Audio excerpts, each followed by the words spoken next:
All right, talking with Stan Alger for Hero's Journey. He's with us in California right now. We were just doing some Boston sports talk before we talked, and how lucky you guys are. But well, let's get to the movie right now. This film was done at Loyola Marymount University, right? That is correct. Yes. This was my senior thesis that I had done my final year. So you're from Boston originally, and then you went to school. You're still there. You're still at Loyola Marymount. No, I graduated last May. Okay. This was done in the fall, and usually what we have is you can either film your thesis, your senior thesis in the fall semester or the spring semester.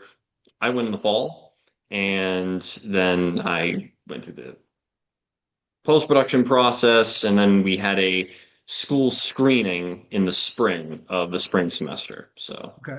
And now you're sending it to festivals, trying to get reaction on festivals.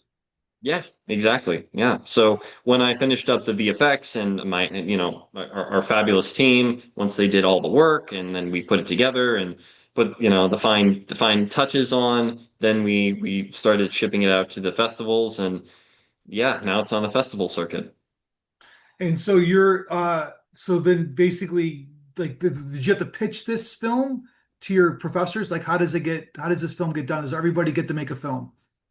So that is actually the beauty of LMU Yeah. is when you go to LMU and you are in the film school, everyone will get to do, if they would like, a junior and senior thesis if they want. So you can make up to two thesis films. You have the option. Some students opt to do a documentary, some students opt to capstone in producing or another area if they want to focus on that. But if you want to make the film, you have the opportunity to do so, and they give you all the resources you need. The only caveat is you don't get funding. You do need to crowdfund and raise money yourself, Yeah. but the trade-off is a lot of the benefits are really great. Okay, what are you doing? What are you doing now? You're staying in California?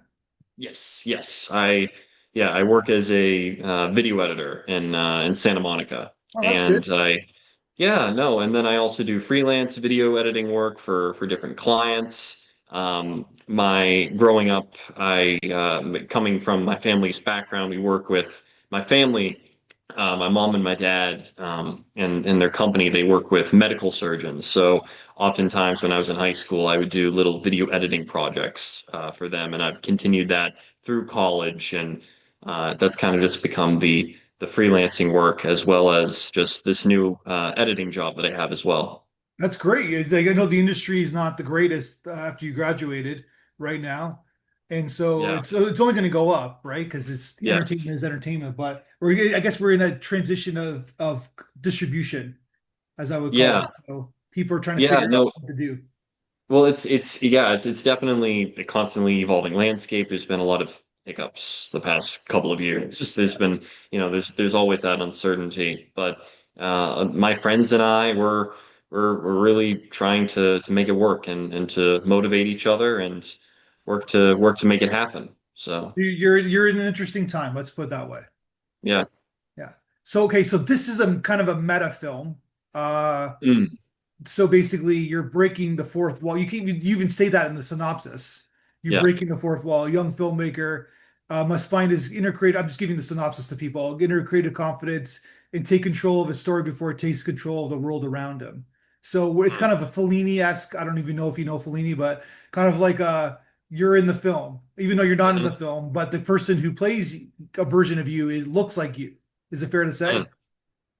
Oh no, no, actually. Oh, are you saying it looks like me, the Yeah, it looks the like you. the He director? looks like you. Yeah, I've been told that. I've been told yeah. that a couple of times. The actor who I ultimately cast to play the lead as well, when we were on set, some people would accidentally sometimes mistake the two of us Yeah. because we would wear almost similar clothing as well. I think that sure, I think subliminally, I do put myself in some of the characters. In this case, it was easier to do because I'm making a movie about filmmaking, in a way, told through a little bit of a fantasy adventure lens, Yeah. in the meta world, really.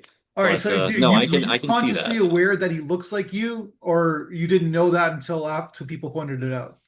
No, no, it wasn't. Well, again, I had just seen naturally. So Lucas, my lead actor, he Yeah. naturally kind of does look like me, but we didn't. It was kind of like, yeah, no, sure, there's some similarities, and then maybe just if we look at it like that, sure. But it Yeah. wasn't until after really the screening and all the jokes were done that people were like, I kind of see that like that character in you, like you really kind of like that guy. I was Yeah. like, well, and the artist or the director, I guess, projects himself into the characters a little bit. It was easier in this story, I suppose. That's an interesting psychological nugget right Yeah, there that you can explore because I found it yeah, fascinating. But because of course, when I watched the film, I didn't know you. I didn't know who you were, right? Only when I mhm, you popped up on the Zoom, I'm like, oh, he looks like exactly like the character. And I thought maybe you were playing him for a bit. yeah, And then I looked at the credits and I'm like, when we're talking, and I'm like, no, no, no, it's someone else. Yeah. yeah. No, it's well, I think I mean, that's kind of the fun thing about it. I mean, because I was making a movie about filmmaking, and Yeah. when I was collaborating on the script with other people, and we were trying to put the idea together.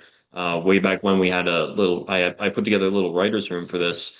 The thing is, you do get to add in parts of yourself, and I think that that's kind of what makes it fun. Again, because it was a movie about filmmaking, I was able to put parts of myself into the character, just from my own filmmaking experience, Yeah. my own experience as an artist, and yeah, I think that that's part of the fun part. Also helps to make it more human, more real. So where did this idea come from you? When did the idea to write the screenplay about it come for you? Yeah, I had always wanted to do a real meta piece. I had Okay. always wanted to do what if the story came alive. That's always been a question I've always had. I've always wanted to do, and I've also and again, I even before the multiverse was popular, even before he had different worlds, different universes and such. I always loved string theory and that concept of parallel universes. So I said, well, if there's this infinite concept of worlds, what if there's a world where the fictional world, as we would know as like a movie, show, book, what have you, actually exists for reality somewhere else? So I just wanted to take those two concepts, story comes alive, mash that together, and just run with it. And also use the concept of saying, hey, if we're the filmmakers and we're creating this story, does that mean that we can technically control people's lives? And also vice versa. Can they interact with our world and inspire us back and forth? And what is that dynamic like? So Gotcha. Yeah, and it is interesting, and you got like it's kind of fascinating in many regards, right? So the round out your cast because you got the person who plays the is it Inaya? She's fantastic. yes, Yeah, she's really good. Has yeah, some depth to her Quinlan too as Braun, well. yeah. What's your name? Her name is Quinlan Braun. Yeah, and and then you got the other characters like within the meta world. Where did you find your cast? So a lot of my cast either came from mutual connections that I had or friends that I worked with on previous projects. Okay. Ethan, for example, who plays Dolian, and then the producer by Cal's side. Um, he actually is a longtime friend of mine, and he has done a couple of other projects. I've worked with him before, and so originally I wasn't going to cast him in the part, but then he was kind of reading on the side, and they had a really good chemistry, and ultimately we were like, hey, you know what? You're also kind of producing this project. Wouldn't it be funny if you were also that character in the movie? So he really dialed up and played a great asshole. And then for Lucas and Quinn, I did audition them, but I had had a couple of other friends who had worked with them on other projects. I had seen their work, and then they came in and they read and they did great. So And then you got the sword fight or the one-sided sword fight, I guess, right? Did you guys do some yeah, choreography or like I don't know if the sword was real. That's I'm assuming you did that on post. You did the extra effects in post, right? yes, yeah, Yeah. yeah. So we had a great stunt coordinator, Dean. He did an amazing job. We were practicing for several weeks leading up to it. We went through the all of the stunts, all the choreography, making sure that we had it down tight. Originally, there was a lot more. We had like this full-on sequence. We had to cut some of it just for the sake of the movie, but it was fun because previous to this. I'd made some, fan films and short films growing up as a kid where we used swords and it was all just kind of loose and thrown it together. But this time we tried to really do things by the book for school and everything. And Yeah. having Dean on there and walking us through the motions of really having cool stunts was really awesome. And then in for VFX and post, I had an incredible team and a really good friend of mine, Josh. He's actually a USC graduate student now. He was able to do the sword effects, and he's pretty notorious as being one of the best VFX artists that people at LMU know. He managed to in our sophomore year, he did a short film where he managed to blow up our entire campus entirely in VFX and made it look incredibly realistic. So he's pretty awesome.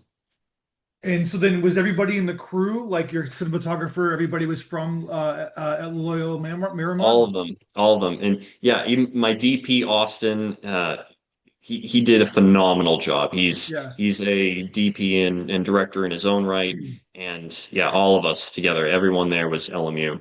We had a few additional I should put in the LNG department, we had a few other people from CSUN that came in. That's another school out here. Yeah. They came in to handle and help out a bit, but I'd say 80 to 90% of that crew was all LMU. And then you shot it in the studio. Like you needed a like I need a film studio for this film, which is interesting, right? Because it's like Yeah. you're just you want to make it authentic. So Mhm. you want like a real, was this shot at your school? Like, is this It like your was. school setting? Yeah. Okay. Yeah, we shot it. So the one thing, it was shot at my school studio. So we have that, we actually are able to have the sound stage. Yeah. And and that was pretty awesome. There's a lottery to get it because a lot of people want to use it for different things. But our film literally had the sound stage as the set itself. So we were kind of like, we got to get that. And we did. And it's a pretty awesome sound stage It too. is. We have a lot of great capabilities in there. So you won the lottery, or did you kind of figure out a better way to get the We location?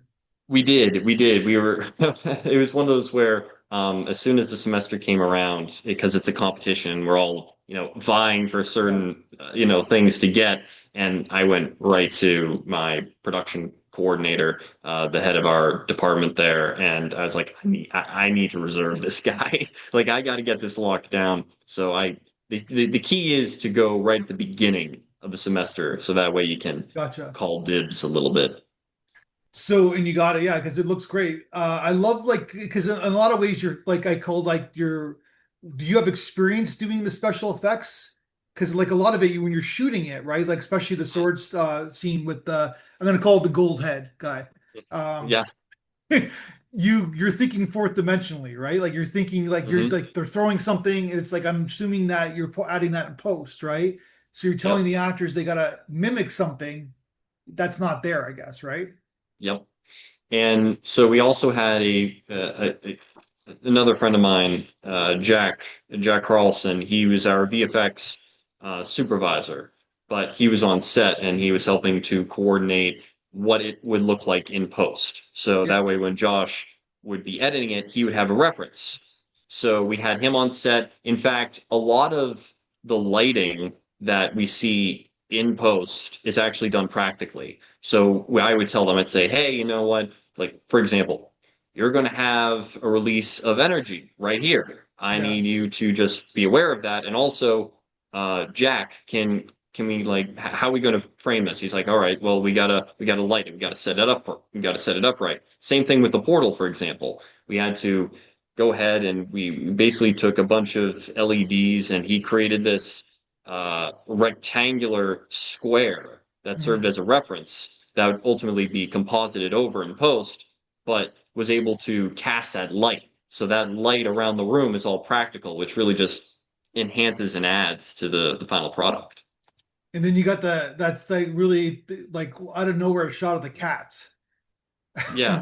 Yeah, Oh, the Felix the cat. yeah, So actually, that was me. I composited in Felix the cat. I there was an old copyright-free public domain video, ironically enough, called Felix the Cat Goes to Hollywood. Yeah. And there was a sequence where he perfectly has the reaction that I'm looking for. So I basically took a copy of that, made it high resolution, popped it into the editing software, cut him out, tracked him, placed him in the film, and maybe a little bit of shading, but after that, it worked. And you were you so I guess what I got out of that is that Felix the Cat is under public domain now. We all can use Yes. Felix the Cat. So it's funny. He's public domain up until I think 1932, Okay. and then from there it's spotty. Like you need to from there it's like you need to find out which specific videos are copyright free and which are not. But it basically if you take anything from the 20s though, Yeah. he's he's free. Good Yeah. to use. It's like that 100 year kind of public domain kind of setting. So were Exactly. you worried about the film because the special effects are key to your film, right? Hmm. It's part of the story, Yeah. right? So were you worried a little bit that like if you don't have the special effects, you don't have a film? Is it fair to Hmm. say? I think the VFX, of course, are a key part of the But film. they're like kind of a plot point Yeah, too, right? yeah, Yeah. yeah. Yeah. So it's one of those where we need to do a lot of pre-production. We need to do a lot of prep. Again, that's why we had a VFX coordinator on set. That's why we said we got to try and do this practically.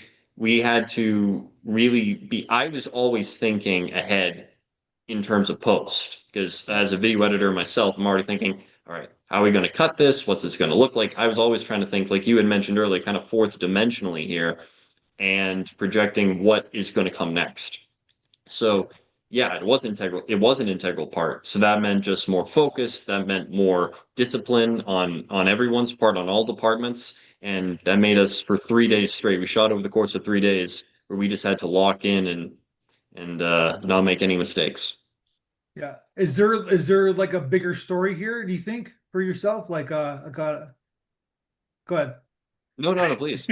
No, no, I'm just curious because you got it like you're like kind of a smile on your face when I asked that question. Like, do you see a bigger story?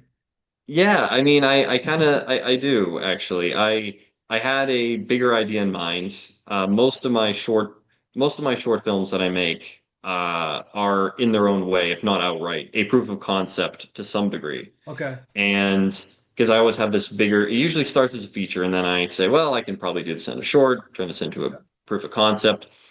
But I do. I do. I think that there is a bigger story here that I'd be looking to expand and basically enhance everything that currently exists in the film, but on a feature scale. Yeah, exactly. So I'm assuming you can expand your character, kind of see his personal life and besides the studio, the inner insides of the studio, right? So, Mhm.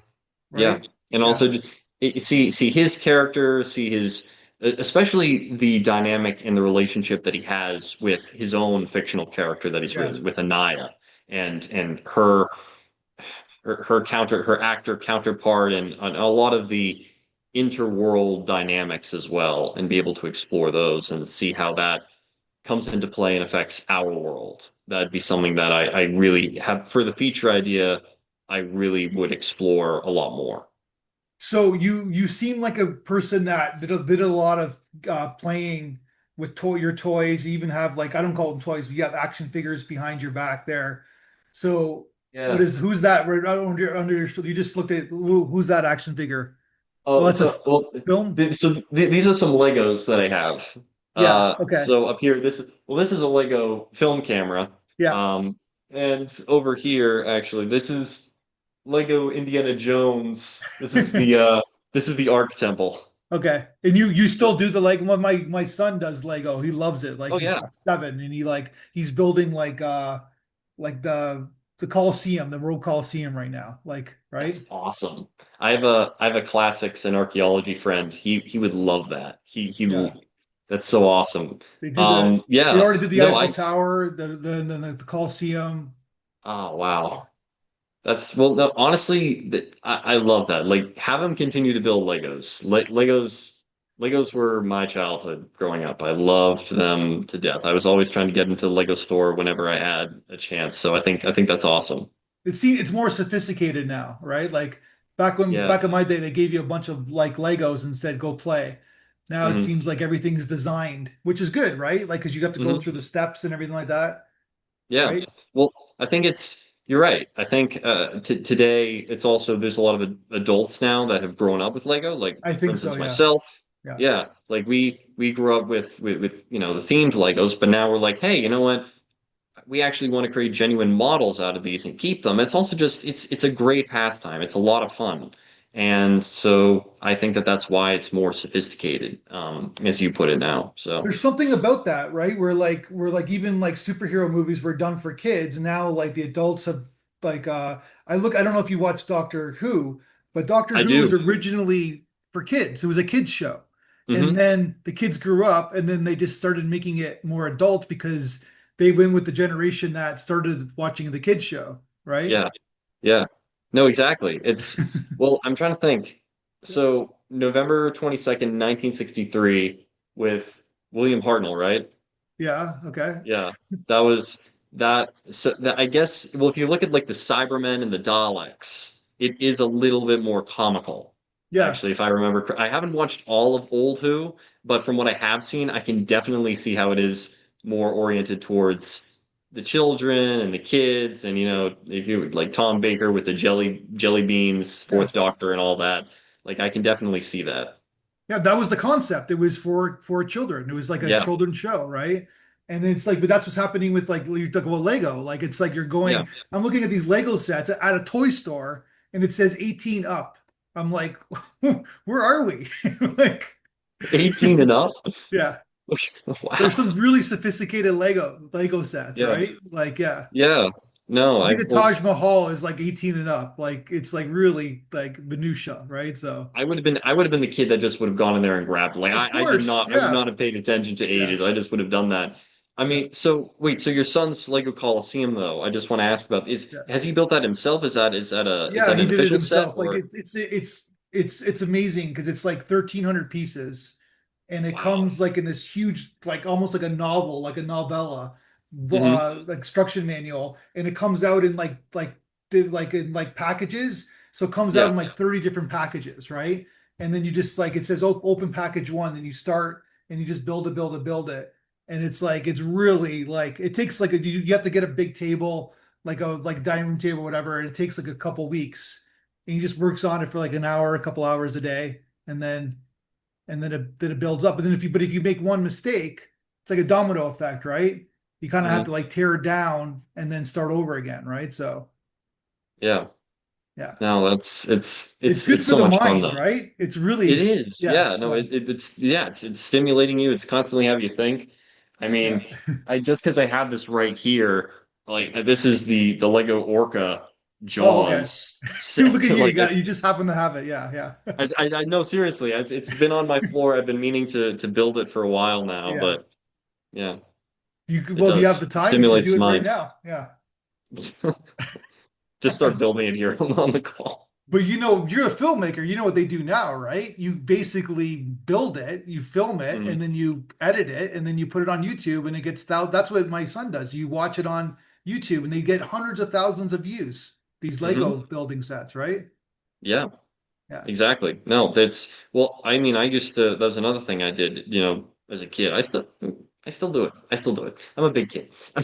Um, I I watch on YouTube just YouTube building tutorials, sometimes time lapses. Yeah. There was this really, really cool Lego video I remember where this kid, this was before they came out with the official Titanic set, but on the time lapse, he built a giant really minifigure sized Lego Titanic.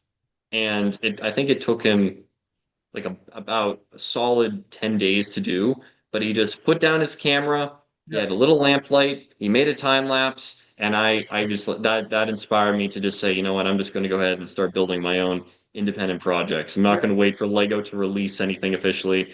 Give me that tub of old pieces and let's go to town. Yeah, there you go. That's what, yeah, it's amazing. So yeah, Yeah. that's the inspiration, I guess, right? So Yeah. all right, so I'm assuming you're doing your job, you're staying in California, and you're going to make more films, one would assume, right? Yeah, yeah, that's the plan. All right. Well, let's talk again when you make your next film. I'd love to see it. Will do. Thank you again. It was Congratulations on no, this thank film, you. right? It's like really interesting. It's like sometimes these films, like the film about a film, dare I say, from my experience, can get a little masturbatory, like Hmm. a little self-indulgent, but this one has its own essence, has its own story. It has its own, it's funny, it's action, it's got a lot of genres, it's got a lot of elements in it. So congratulations. I'll have to see what you do next. Thank you so much. That was exactly what we knew that a little bit. Yeah. The meta films can sometimes have that, and we wanted to try and have it stand out. Yeah. So we appreciate that. All right. Let's talk again soon. Sounds good. Take Thanks, care. man.